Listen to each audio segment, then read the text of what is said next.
Hello everyone, in this video I'm going to show you how to use the CSV node and the write 5 node in Node.js to store data received from a MQTT broker to a CSV file.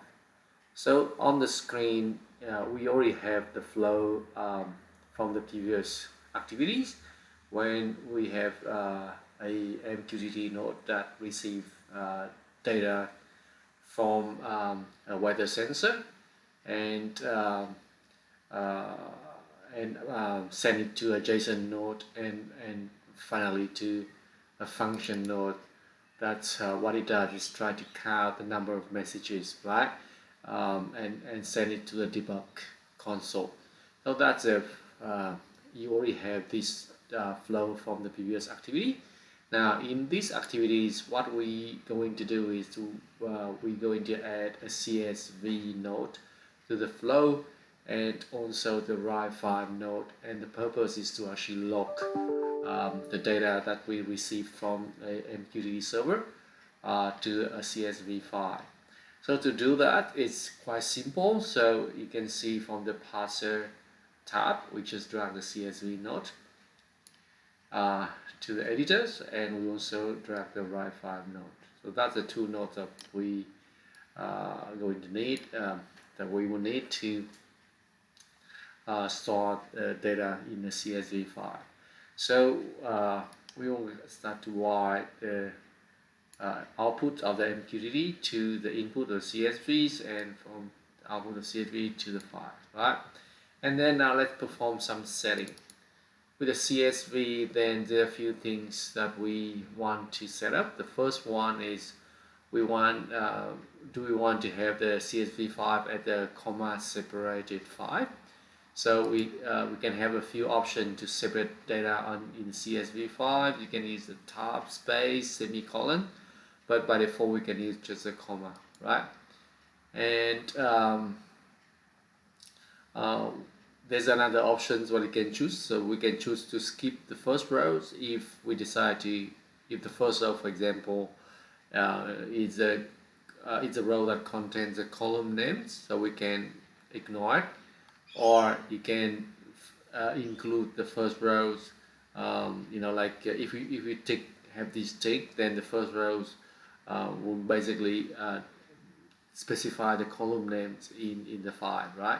So here we just simply store data as the numerical values, or we can, if it is a numerical value, we can pass it to make sure that the data is valid.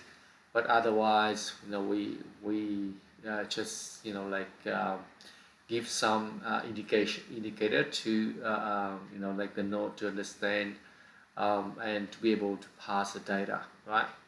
So if the node will contain the empty string, we can also take this one, and if it contains null values, we also can take this, right? So if we don't really take anything, then basically the node will try to store data at ease, right? In this example, because we would have the numerical values, so we want the node-RED to be able to check if there's any errors in the value. So maybe we just take this one, yeah. But really we need to really think what type of data that we going to pass, so we can select the appropriate options in this case, right? And with the output, then for each message there will be a separate row on the CSV file will be used to store it, right? And with the output to the CSV, then there's a few options. So we can use, for example, we can send the column headers, or we can never send the column headers. We'll always get the data as without the headers, yeah. And we can have, for example, send header once until we get the message reset. So that's basically it's how we can use this CSV node to send output. But at this stage, we just basically choose the first options, and we can also choose the type of separator or the new line. So in Linux, then there will be only one character as a new line, but in Windows systems they won't have also the character return that come up with the new line, and on the Mac system it's only return, right? So for example, if we're going to use or to edit data using Windows, we just Windows on Windows system we just use this one. If we have Unix or Linux system, we're going to use this one, right? So but because here I'm running Linux on I'm running Node-RED in a Linux machine, so I'm using this, right? And that's all the settings. So basically it's still very much like all the default setting. With the write file, then what we need to do is to actually specify whether we want to like where we want to write the file. So we should specify the path. So here, for example, because I'm running a system on the Linux, I'm showing you that because I'm running on the Docker. So I'm actually storing data inside the folder called user source and Node-RED, right? So I want to get this, and I can just